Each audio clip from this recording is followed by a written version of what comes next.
Attention, attention please. Stand by for another episode of When Humanists Attack.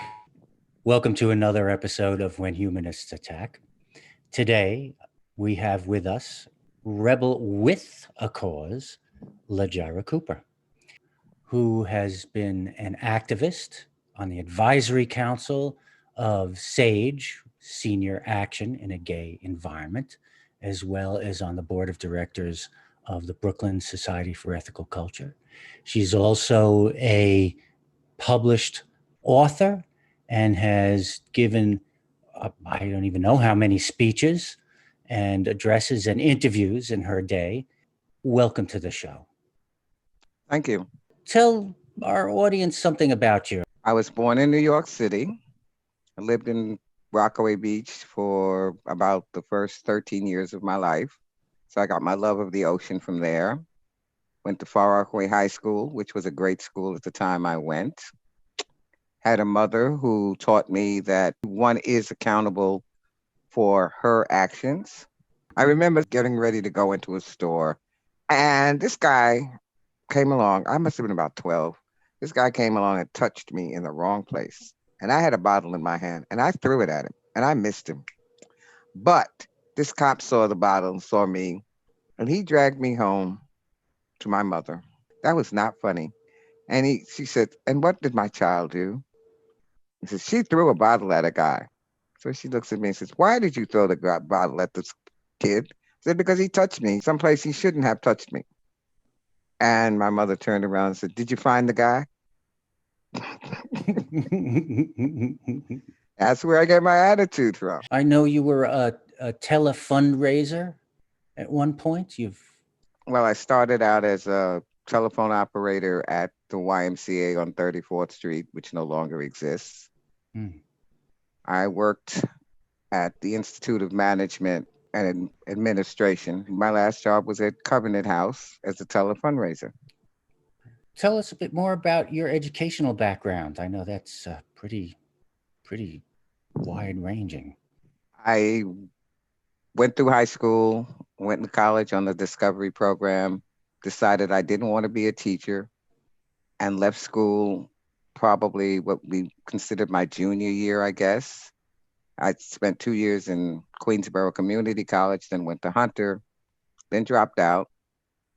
And eventually, at the ripe old age of 69, I went back to school, got my bachelor's in creative writing and English, a master's in English and creative writing, and then just recently finished a bachelor's of science in criminal justice. What brought you to criminal justice and science? I think I'd been interested in it for some time, but there was an article that I read about two guys who had gotten married, and the elder guy died, and the younger fella could not collect Social Security. And it just started me to thinking about the miscegnation laws. You couldn't get married, so you couldn't collect. Why are you telling me I can't collect Social Security now that I can get married? You've written how many novels at this point? I've written and published one. Okay. I've finished a second, and I'm working on a third. And these are all mysteries, murder mysteries in that genre? Two are, the first one is Theft of Trust. I've just finished Theft of Honor, which are both murder mysteries, yeah. And then I did a speculative science fiction one called Charisma. It's about a planet where people go who escape Earth, just as a despot is taking over the planet. What year did you start that one in? I actually started that maybe 5 or 6 years ago. Oh, you felt something was going on, huh? Now, you've said more than once that your mother brought you up to be a rebel. My mother was a very strange person. She was the kind of person who would wake me up at 5 o'clock in the morning to go out and see the sunrise. And at 5, 6, 7, 8, 9 years old, you don't really appreciate it. However, it does being living at the ocean and going through those things gave me an appreciation, and they tend to show up in my writing because it's always about water, sunrises, sunsets, those kinds of things. She taught me to be accountable. And one of the other things I guess she taught me is not to allow other people to define who I am. Besides your mother, what thinkers, authors, philosophers, what do you consider to be the most important to your thinking? Now, that is a good question. I've read so many things. I think my writing style, I tend to go with J.D. Robb, who writes the In Death series. Not although my characters are similar, I started writing my characters before I read her books. My favorite author, though, is Octavia Butler. She wrote about all sorts of what we might consider strange relationships. She wasn't a dystopian writer, particularly. She did write about society and things that could happen, but it was more of the if you continue doing things the way you're doing things, this is what could happen. It's been a long time since I've read any of her stuff, but in terms of religion and philosophy, what's your background there? Oh, I went through all the religions I think I could have possibly gone through, except Catholicism. But my mother said, you must go to Sunday school. After that, you don't have to do anything else. I went through Sunday school, and then living with my stepmother, I joined the Methodist Church. I don't think I joined the Methodist Church because I really wanted to join the Methodist Church. I love the organist. She was a former jazz organist, so I could appreciate her making the church rock and watching the preacher get upset. And then I went to that's what happened. And then Why did preacher get upset? Because she'd bring in that sort of rock thing. The church would actually be rocking. The Methodist churches are rather staid. Okay. And when she'd start playing, I would just laugh because I just love to hear her play. Martine A. Paul, I'll always remember that woman. Then I went to religious science, which taught religion more as a science than any particular religion, because we looked at Buddhism, Judaism, Christianity. And so my theory about religion has been adopt and adapt.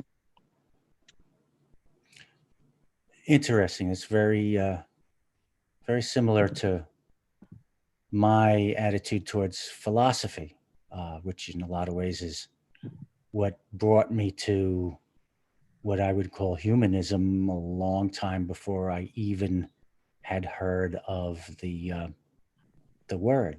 Now, do you currently describe yourself as a humanist? In looking at my writings and my characters, I would have to describe myself as a humanist. Here we are, 2020, worldwide demonstrations and riots and people, white people in America buying books on racism at record levels, and new laws being passed and old ones being rolled back. In Colorado, I've read about, here in New York State, that law that shields the public from the misconduct record of police officers has been rescinded. All of this going on. And it's going to be a complete surprise to a lot of the folks who are watching this and listening to this, that this is even still going on right now. In the words of my aunt, who is 73 years old, I can't believe I'm still having to get out and demonstrate about the same old shit. Why in the hell is it taking so long for Black Lives to matter? I'm not sure that it's taken so long. I think what happened at this time was a perfect storm. You had COVID, you had people in a long time, people wanted to get out. Floyd's death gave them a reason to get out, and it's our Krakatoa. It's where things collided at the perfect time for this to happen. One of the things about Black Lives Matter that's different from the civil rights movement is there are no actual leaders. So in a sense, you can't go kill a leader and kill a movement. Because if you remember in the 60s, everybody got killed. Every time you turned around, it was Medgar Evers, Martin Luther King Jr., Malcolm X. So when it killed the movement because you had no one who had the charisma, the energy to step up and step out. I think now with the young people, they're seeing that there is a time for change. It took so long because there was never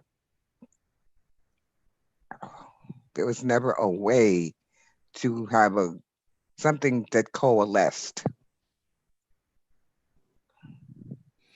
In other words, the perfect storm that you're talking about, which has a lot to do with other things that don't necessarily have anything to do directly with outrage or dissatisfaction with racism or race relations in the United States. And that makes sense to me. Sure. There's always going to be a lot of factors in something that don't necessarily have to do directly with that thing.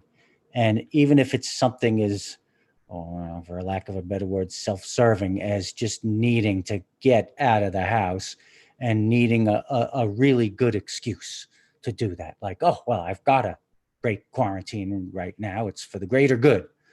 At least putting that to good use.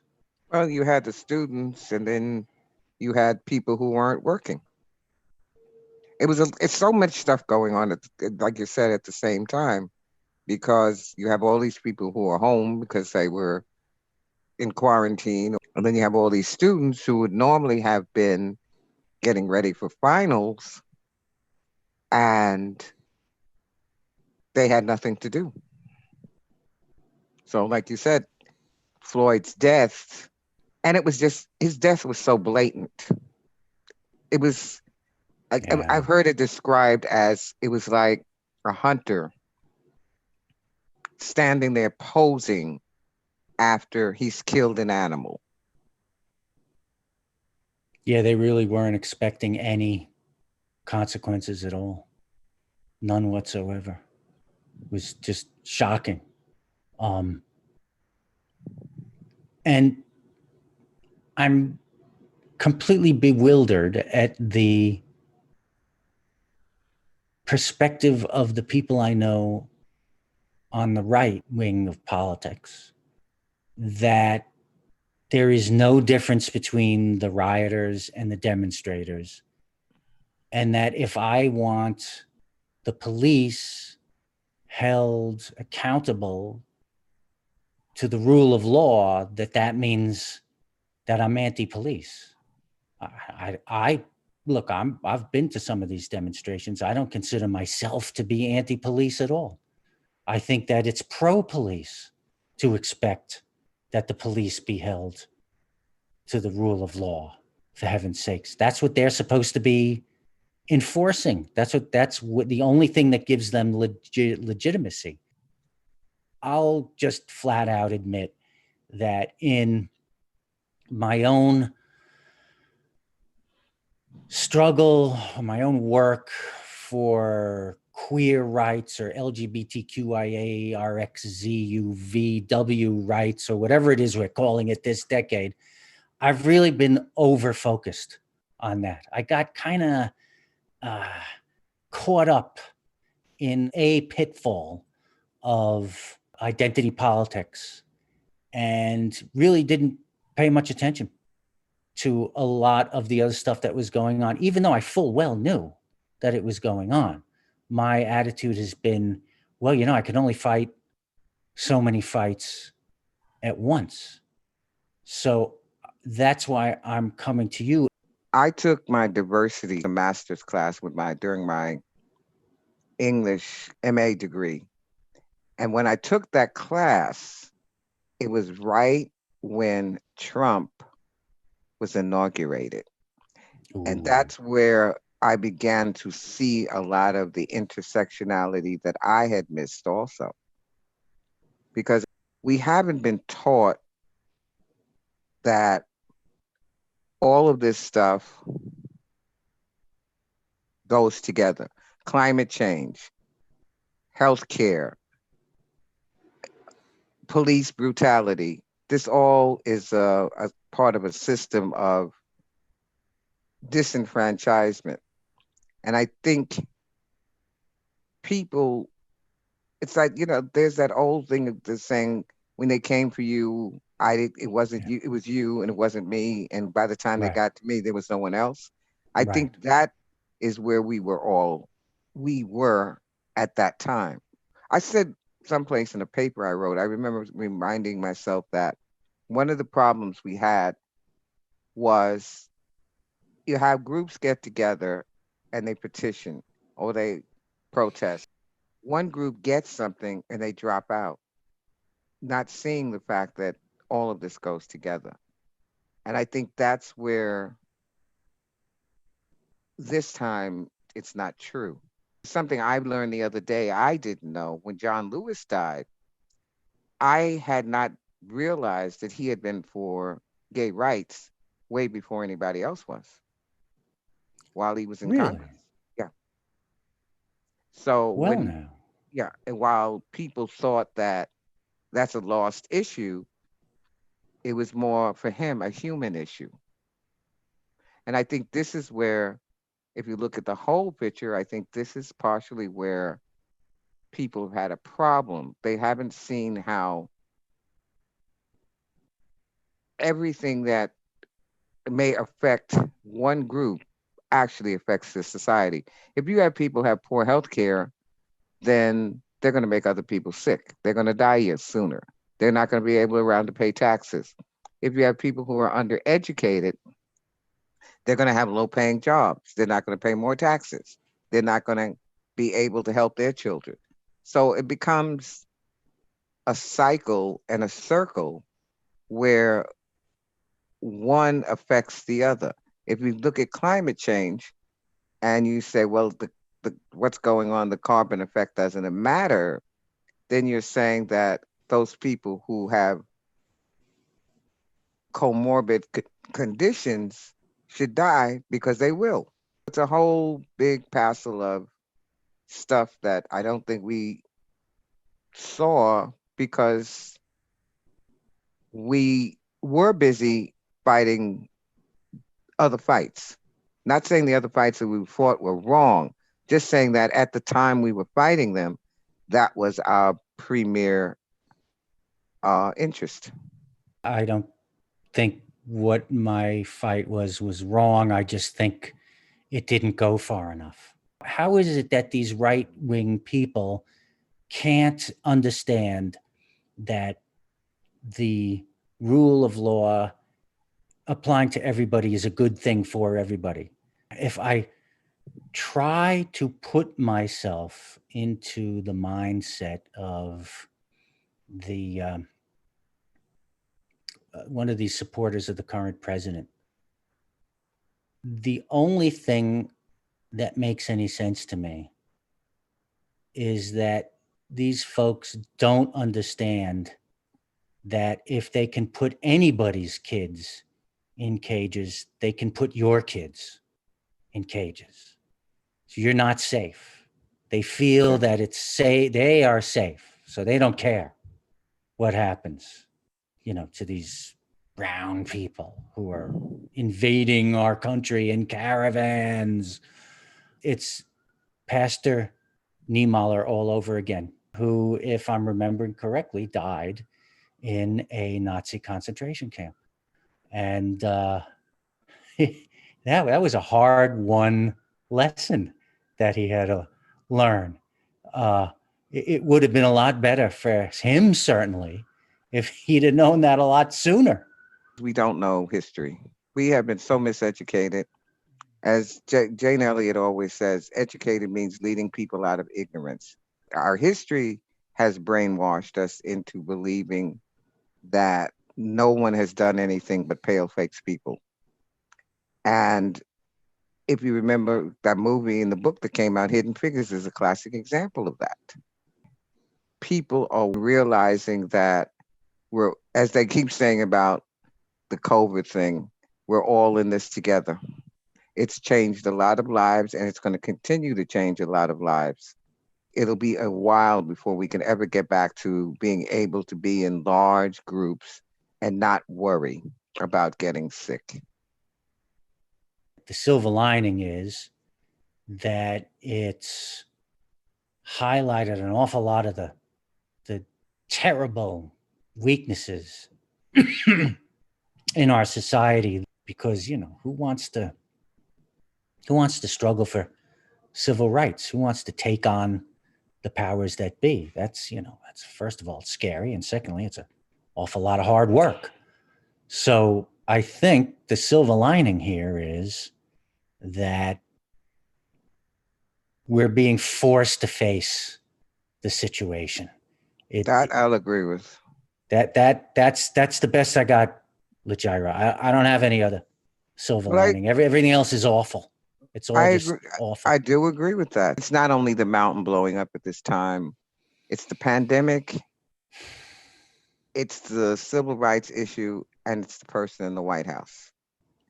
Had the pandemic been handled differently, you probably would have still had the protests if George Floyd was killed, but you wouldn't have had two things going on at the same time.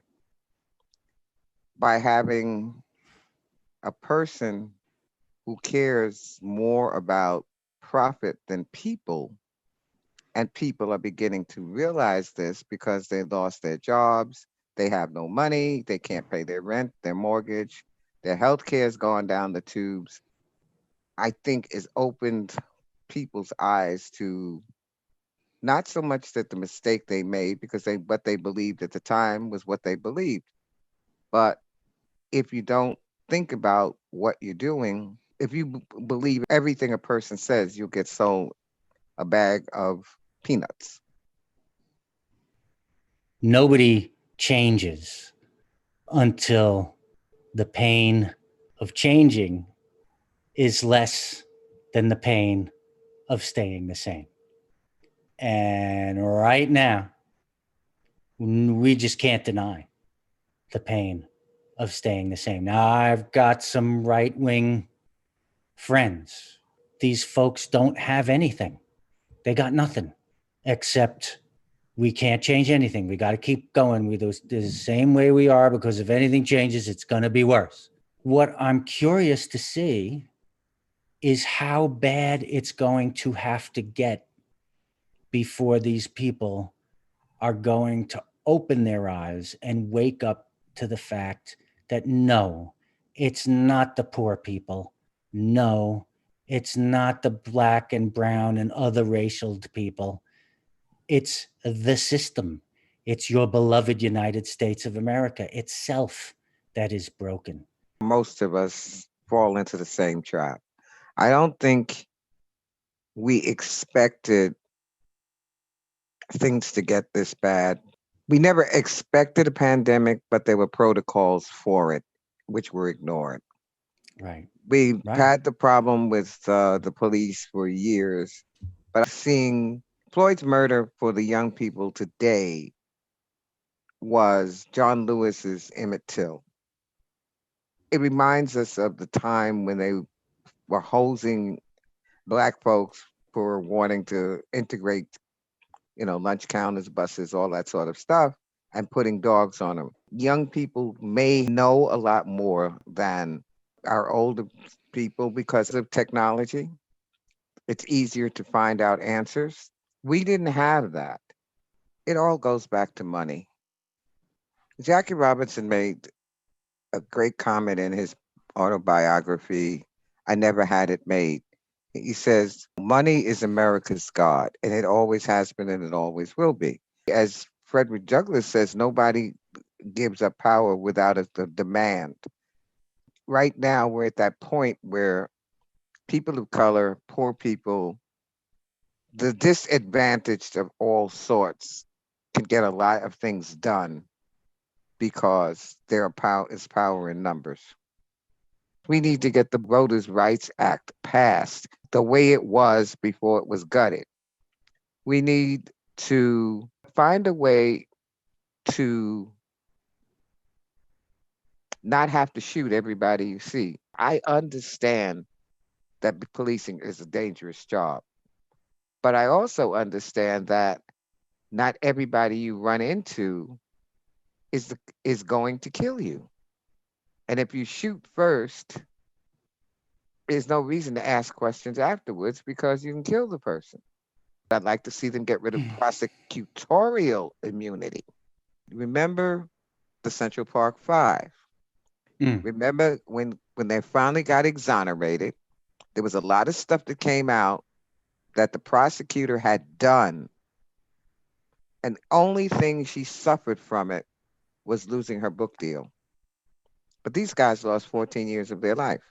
I was watching the Innocence Files, and there was another case where a prosecutor and the police collaborated and they kept information out. And this guy goes and spends, I don't know, 20, 30 years in jail for a crime he didn't commit. And the prosecutor was never held on to account.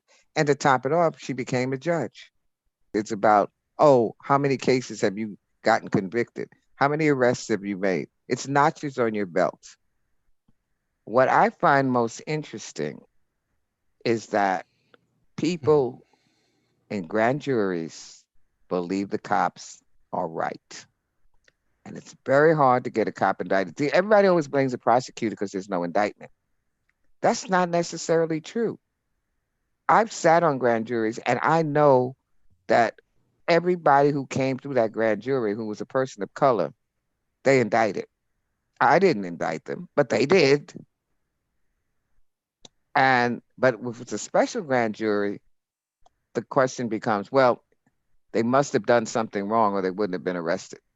Or they must have done something wrong or they wouldn't have been shot, which is not necessarily true. So educating people to understand the police aren't always right. We're supposed to be innocent until proven guilty. And if you notice, if you go think about trials, there's two things they say, guilty or not guilty. Not guilty does not make you innocent. Those are two different things. Education needs to be rehauled. We need to tell the truth and not have two different textbooks like California and Texas has. The only place I think black folks actually did matter, and believe it or not, it was slavery. Because a slave was worth money. You were primarily not going to kill your slave. If they ran away too many times, you would just sell them further south. So you still got money for them. But I don't think black lives, I don't think red lives, I don't think poor white lives, I don't think immigrant lives have ever really mattered. Black Lives Matter is trying to build a conscience in people. I think that's what's been missing. It's this internal consciousness that, hey, something is wrong here. Everybody I keep hearing says just uphold the Constitution. Get people out of office who should not be there. If they're doing something wrong, get them out. And I do think it is a Krakatoa kind of event.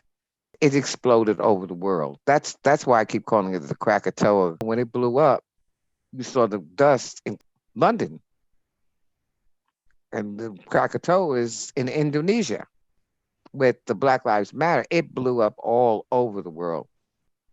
I think a conscience of a nation is going to work because we always want to be perceived as the good guy, as for the underdog, as all the things that we have not been truthfully, but we've been perceived that way.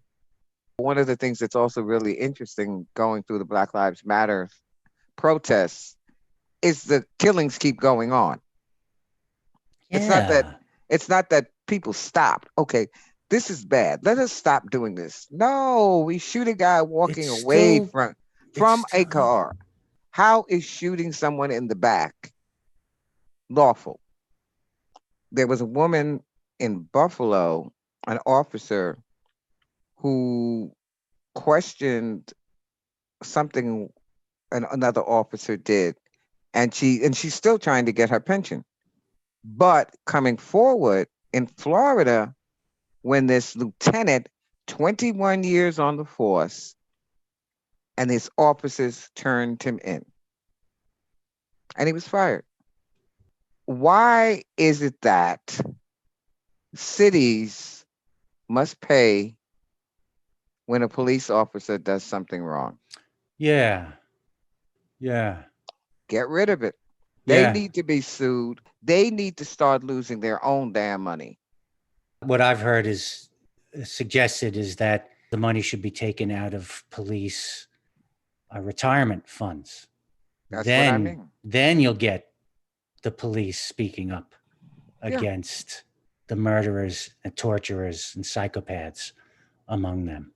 Maybe. The- and the other thing is having a national database so that a cop who gets fired in this county can walk across the street to another county and get hired. Yeah. You need to have a national database. So once you're fired, you're fired. A few years ago, I was walking up 6th Avenue and guys out there in their riot gear. I understand why you're there. I have no problems. Well, I do have a problem with it, but I understand why you're there. And I walked by and I went like this. And then I went like this, just sort of like, ugh. Said nothing to this officer. He decided to engage me and said something snarky. I said, first of all, I said nothing to you.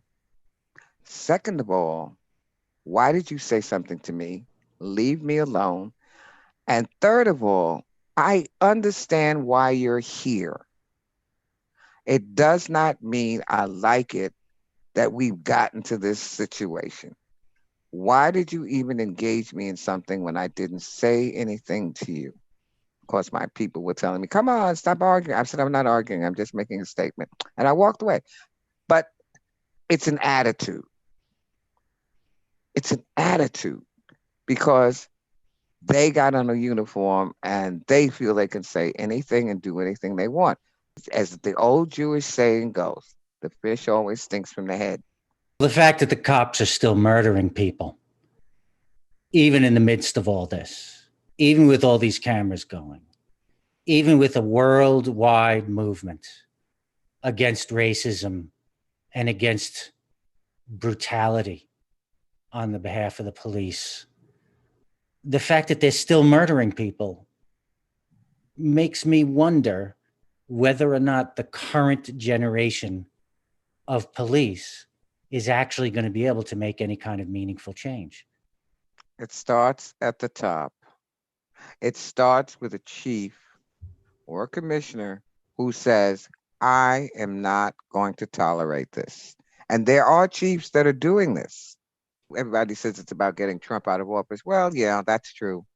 But there's about two other things. It's really about taking over the Senate because in his time in office, he's already appointed 200 of the 800 federal judges. Yeah. Give him another 4 years, and guess what will happen? I was watching Ring of Fire, I guess this morning, And the guy, I can't ever remember his name, but he was talking about Jonathan Swan, who asked Trump a question, which Trump never answered, which he kept asking. And he said, that's what I appreciate about a good journalist is trying to get the answer to a question. And you're right. But I don't think also people think about what the person just said. They're just there. Okay, you didn't indict him. I really don't care why you didn't indict him. And they don't really hear. We don't hear all the time what people say. Yeah. These prosecutors can say some outrageous things such as, well, the officers were performing their duties in a manner consistent with their training. And nobody will raise their hand and say, now, wait a minute. So you're saying that they're trained to fire blindly into an apartment through a curtain. Is that what you're saying? People just aren't paying attention.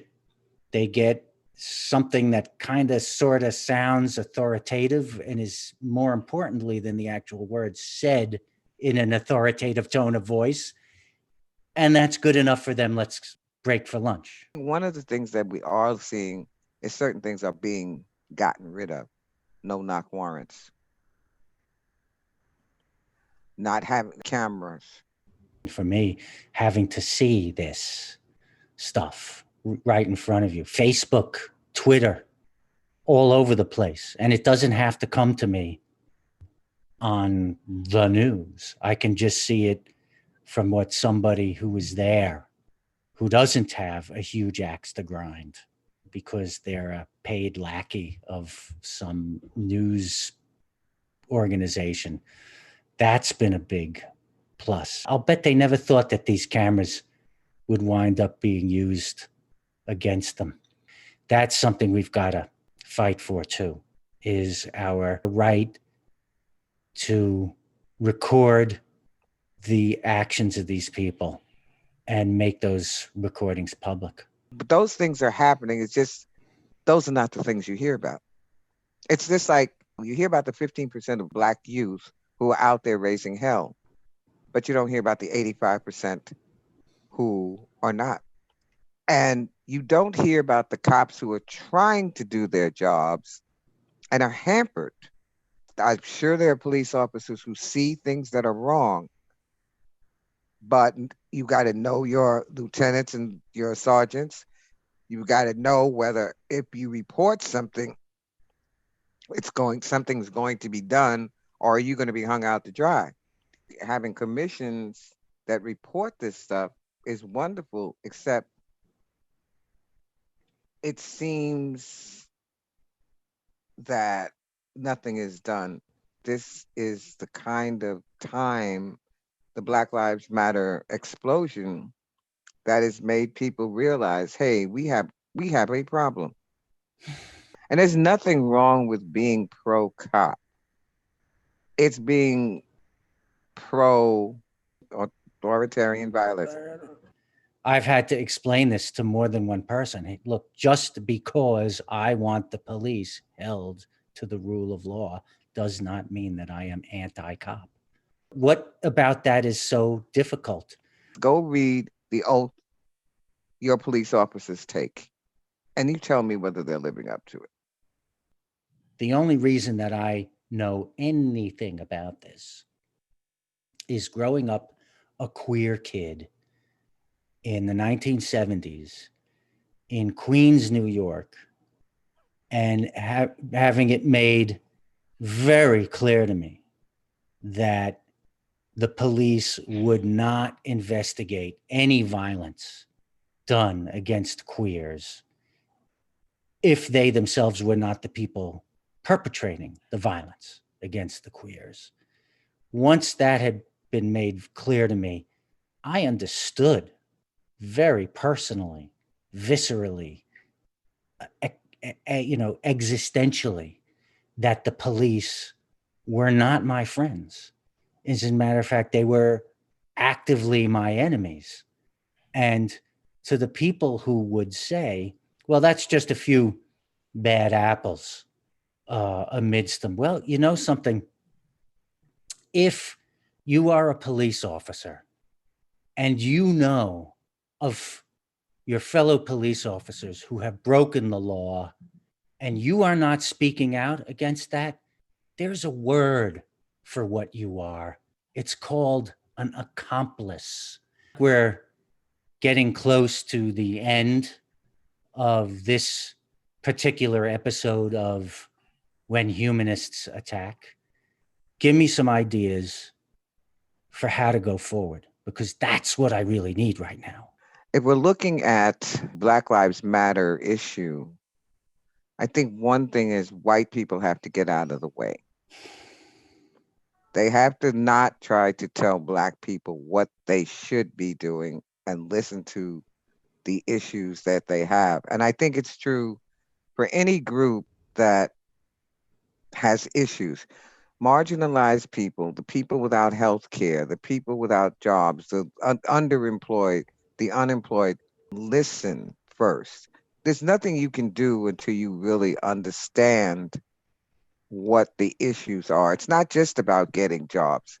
It's about getting good jobs. There were plans at one time to do some major changes in the poverty level by getting special funding, by training people on the use of computers. And this was when computers were very young, and it was stopped. These are the kind of things that they need to do. People need to write letters, call their representatives, get together and figure out what they can do. And it depends a lot upon your age, your health, and we can all do some things. There's many ways to attack the many problems we have, and no one way is going to work for everybody. Everybody that we know is doing what they can. People can do only as much as they can and only as much as they feel is important to them. People being silent is not a good idea. And as Audre Lorde said, your silence will not protect you. And as Larry Kramer said, silence equals death. And as Pastor Martin Niemöller said, I should have opened my freaking mouth sooner. So, Lujira, thank you very much for your time You're today. welcome. Thank you very much, everybody, for joining us as we examine the question, why did it take so long for Black lives to matter? Please, if you like what we're up to, subscribe, hit the little ringy bell. We'll see you again on the next episode of When Humanists Attack.